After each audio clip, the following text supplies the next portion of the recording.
Today, in the wake of the current public health crisis, we need public health champions now more than ever. The second point that I always make is that most people with addiction, once connected to the appropriate treatment and recovery services, get better. Look at people like Jessica. She's now in recovery, taking care of her child. I mean,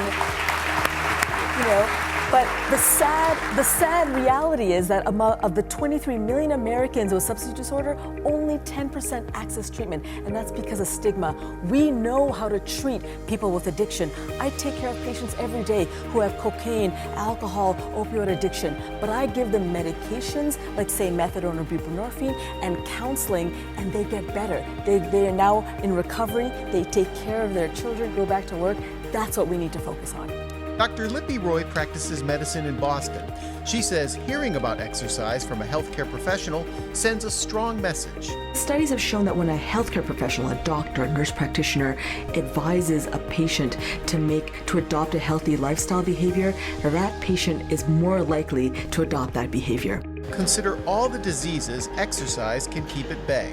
High blood pressure, type 2 diabetes, obesity, stroke, depression.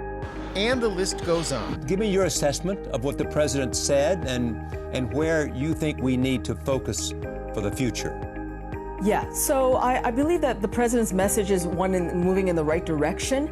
We certainly need funding, but let's be really clear. There are people right now that are struggling and dying of a disease that is preventable. It's not a mystery. We know how to treat people with opioid addiction. There are 3 FDA-approved medications that are available now, particularly methadone and buprenorphine or Suboxone. We need to get people this treatment. Of the 23 million Americans with substance disorder, only 10% access treatment.